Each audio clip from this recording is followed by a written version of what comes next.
Hello and welcome. This is Rage Quitters Anonymous, and we're so glad you've decided to join us. I'm Kylie. And I'm Kara. Have you ever thrown your controller across the room, shut off your PC mid-game, screamed into the void because you just can't get past a level? We get it. We've all been there. Welcome to Rage Quitters Anonymous, where we dive deep into the moments that make us rage quit and still come back for more.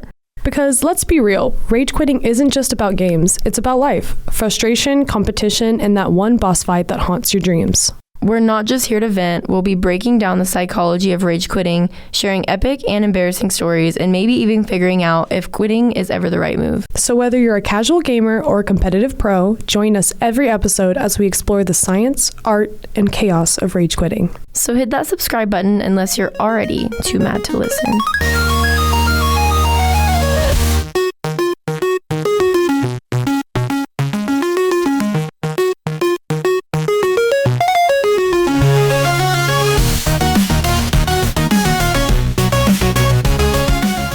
Alright, today we're getting into something super real, how to cope with rage, because whether you're rage quitting or rage continuing to suffer more, we all need tools to deal.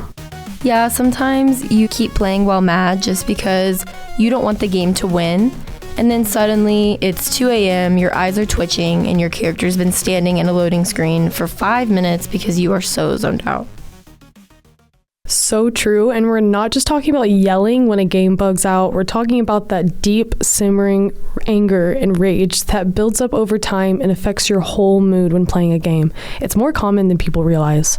Let's get personal first. Kara, what's a moment that almost made you lose it? Okay, this is gonna sound so dramatic, but I was playing The Sims 4 and I had just finished building this gorgeous custom house that I had spent hours working on, and I had been so excited about it, and then out of nowhere the game crashed and I haven't saved the game. And you know, when you don't save a game in Sims, it's kind of lost forever. Everything was just gone. So I got so mad I couldn't even yell. I just slammed my laptop shut and paced around my room trying not to lose it. I didn't touch the game for probably like 2 weeks after that. I just needed serious space to mentally recover from that heartbreak. I just loved that house. That's actually really wholesome. That recently just happened to me playing The Sims because I have so many custom content mods placed in my world that my laptop overheats to the point where I feel like you could cook an egg on it and it just shuts down, and it didn't save any of my load family.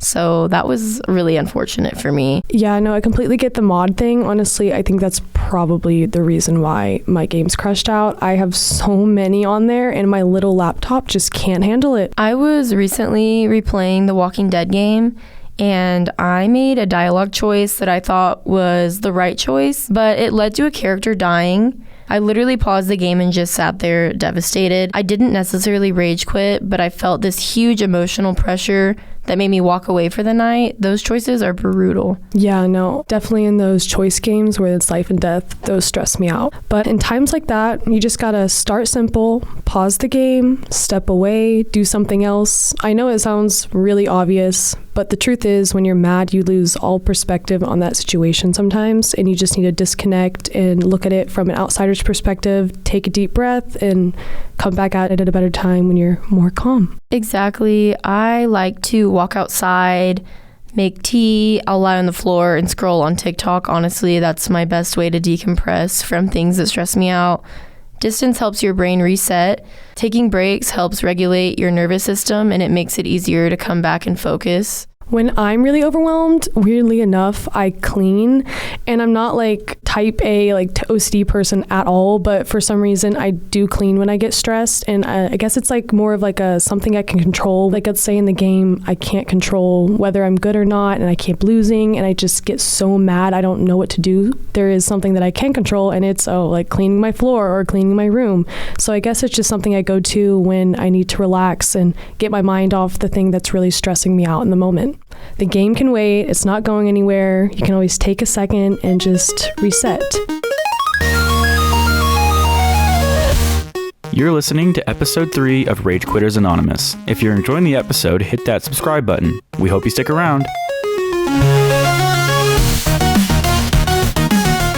When I start getting angry, I try to shift the way I talk to myself. Like instead of saying, oh, I'm terrible at this, or okay, this part is supposed to be hard, let's figure this out. Why is it kicking my butt? Yeah, like in Assassin's Creed 3, there was this one chase scene that I could not get right. I don't know why, but sometimes I feel like girls are not meant to play boy games because I swear, I just like feel like my brain doesn't work when I'm playing. I had to stop blaming the game and start paying attention to the timing. It wasn't personal. I just obviously was not putting enough practice into it.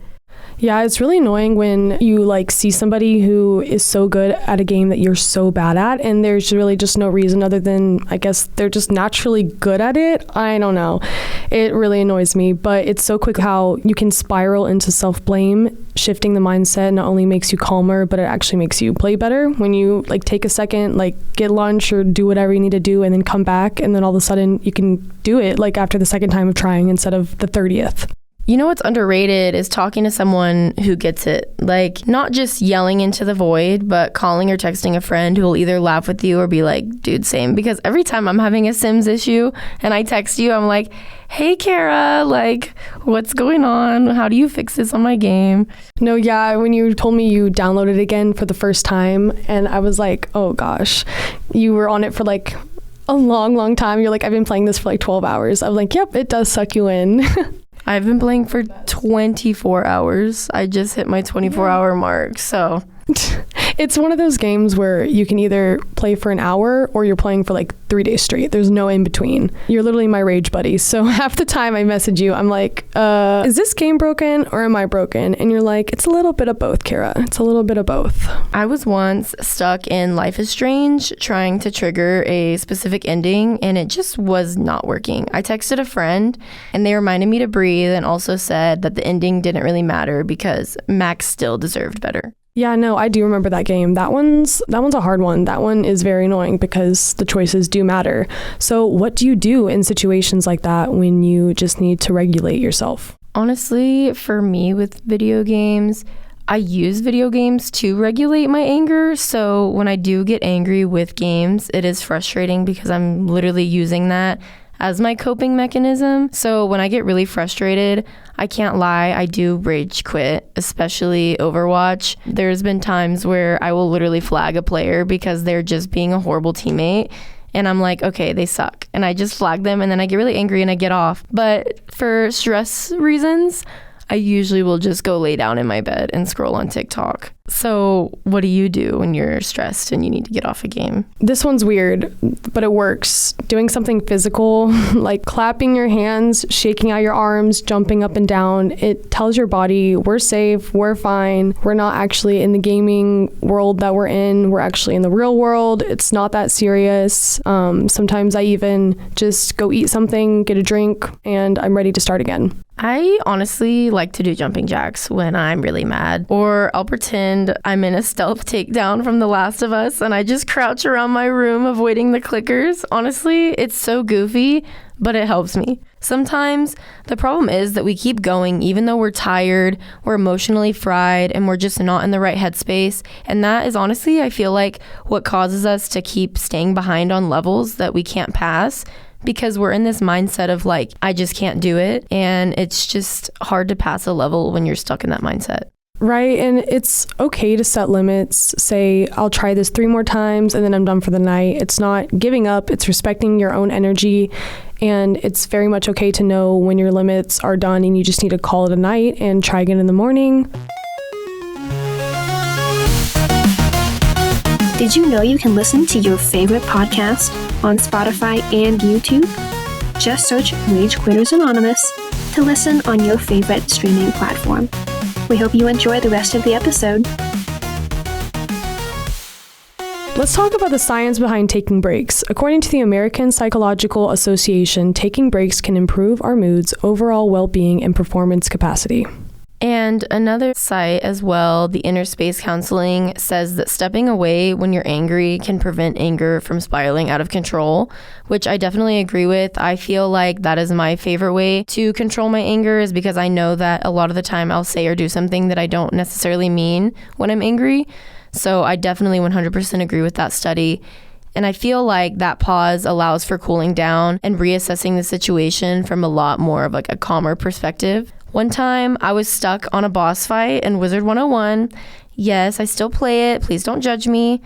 I was so frustrated. I honestly just had to sign out for the day. Instead, I posted about it in a group on Discord and I got like 12 comments back with strategies, encouragement.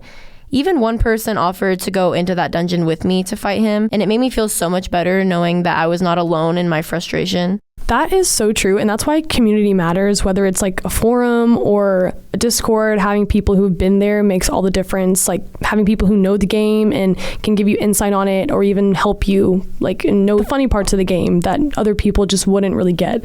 One thing I think is really underrated in the gaming world is emotional intelligence, especially knowing how to name your feelings when you play. Yes, like recognizing the difference between being frustrated with yourself or being mad at the game. I feel like a lot of the time I have a lot of frustration within myself, and because I'm so angry, like I just am not bettering the situation almost, and I feel like that awareness can seriously reduce how hard you're raging. Yeah, no, I completely agree. And there are even studies that show when people pause to identify and name their emotions in stressful moments, it calms the brain's threat response and gives you more control.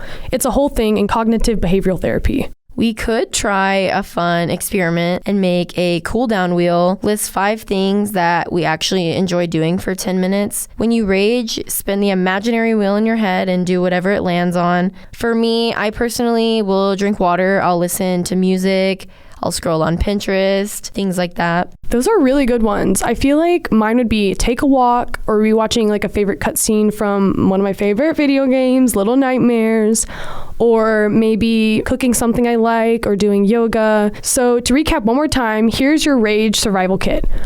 Number 1, pause and step away. Number 2, reframe your self-talk. Number 3, call or message a rage buddy. Number 4, do something physical to cool off. Number 5, set limits within the game. Number 6, know the science. Breaks actually work. Number 7, talk to communities who get it. Number 8, practice emotional intelligence in game. Number 9, trying a coping cooldown wheel. And number 10, most importantly, give yourself some grace. We all get mad, we all get stuck, but learning to rage smarter is how you stay in the game without breaking your spirit or your setup. Still haven't rage quit? Let us know in the comments what kinds of things are on your cooldown wheel. Don't throw that controller. And hey, even when you do rage quit, it's okay too. Just come back when you're ready and maybe build a better strategy the next time. Exactly. You're not alone, and this podcast is your zone to laugh and vent and learn how to cope better. There is no harm in listening to other people's tactics and applying them to your own life. No, definitely. And while we're on that note, let's take it a step further, because coping isn't just about calming down in that moment. It's about understanding where the frustration comes from in the first place. And sometimes that frustration is covering up deeper stuff, like feeling out of control, or like your time isn't being respected when a game keeps wasting it. Or when it feels like your effort doesn't matter, like in those moments where you've just been grinding for hours and hours and then a random glitch wipes out your progress. That hits deeper than just game rage. Yes, I definitely dealt with that in Cyberpunk because there was so many issues that they hadn't gone through and fixed before that game release. And so it was like in every mission thing that I was going through, my game was crashing, and it wasn't even just not saving, it was just completely turning the whole system off, and it was so difficult for me. No, yeah, I remember playing that, and honestly, I agree with all those things you were saying, because there was a certain point where the only reason I turned on that game was to make a character, because I liked how, like, in detail it was, like, making the characters. I loved making the characters in those games. They make, the one good thing I will say about Cyberpunk is how realistic they made the gameplay. I just wish that they made it like more rage quit friendly, because I could never get on there without feeling like I wasn't going to actually be able to have any gameplay. No, I completely agree. So we're going to take a moment here and talk about rage awareness, because we don't want to just react. We want to understand. Ask yourself, when I rage quit, what am I really feeling? Is it disappointment? Is it pressure? Is it embarrassment? Start naming those things. And remember, naming is powerful because when you know what's really going on, it's easier to stop it from taking over you. Sometimes the rage has literally nothing to do with the game. You might just be having a rough day and that game was honestly just your last straw. Right? I've rage quit over loading screens when I was just mad at life because it took so long to just load in my game. Like the Hogwarts Legacy, it takes like 10 minutes just to load to like the next level or room. And I'm like, are you serious? Like I'm sitting here waiting 15 minutes. I've already been on the game for hours. Yes, like back to what I was saying earlier, like because I have so many mods on The Sims, it takes like 10 minutes to load in and then the gameplay is just slow. Yeah, no, I really feel you. That stuff is so annoying. Let's talk inner dialogue because the way you talk to yourself in a game, it matters a lot. No, yeah, it definitely does. If you're constantly like, I suck at this, your brain's gonna believe it. But if you say, okay, I'm learning, I'm getting better, I just need a break, you stay in control. Pro gamers don't win by never losing. They win because they lose a ton and they learn from it. So talk to yourself like you're someone worth rooting for because you are. Make sure to get a pen and paper ready. These upcoming coping strategies may just save your setup next time you're about to rage quit. Okay, let's rapid fire some unusual but awesome ways to cope mid-rage. Ready? Yes, go. Number 1, narrate what's happening in a British accent. It's impossible to stay mad when you're like, here we see the noble warrior dying for the 5th time in 2 minutes. I love that.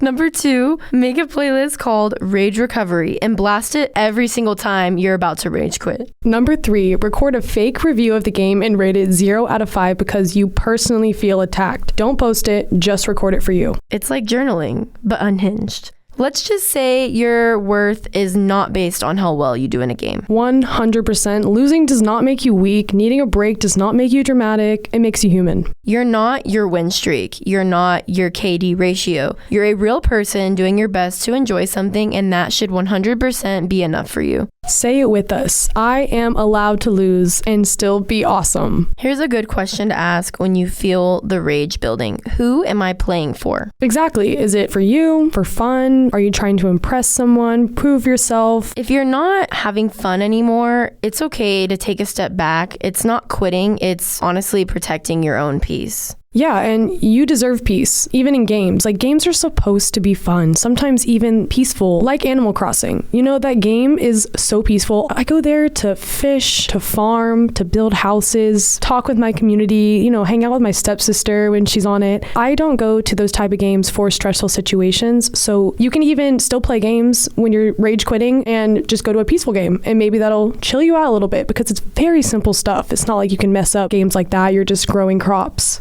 Honestly, I don't really have a whole lot of enjoyment in Animal Crossing. I don't feel like there's a point in the game. If you, in my opinion, want to play a game that I feel like is a little challenging but not super angering, as goofy as Wizard 101 is, the only time you genuinely feel frustrated is like in dungeons, but you can always team up. They always give you the opportunity to like set yourself up for success.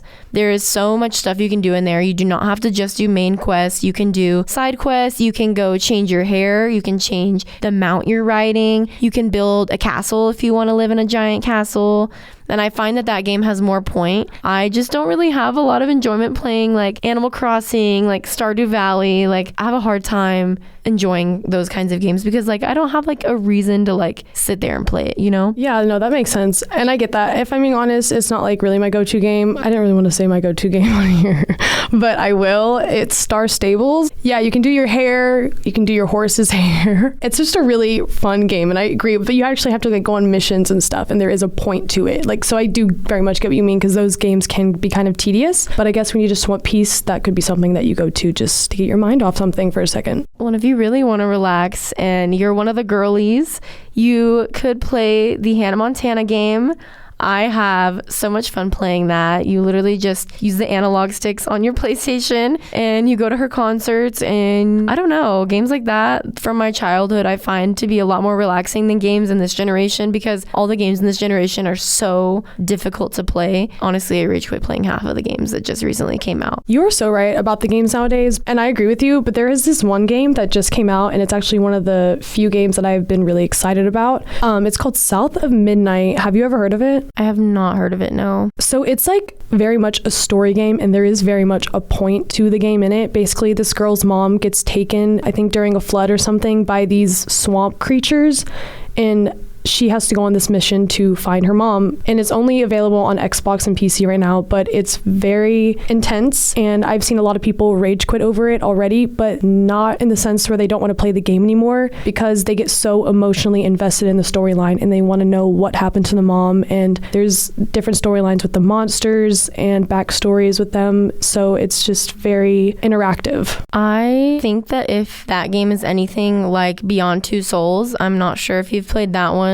or Heavy Rain. Those are both very similar, like story path wise. I have never rage quit either of those games, but I have definitely turned it off because honestly the story plot in both of those is very, very dark, and you have to go into it with the mindset of like, I am going to get attached to these characters and what happens to them, and like as the story plot reveals itself, you're like, oh my god, like this is actually insane. Yeah, there are some games like that where you just get so intensely attached to those characters, but they're the best.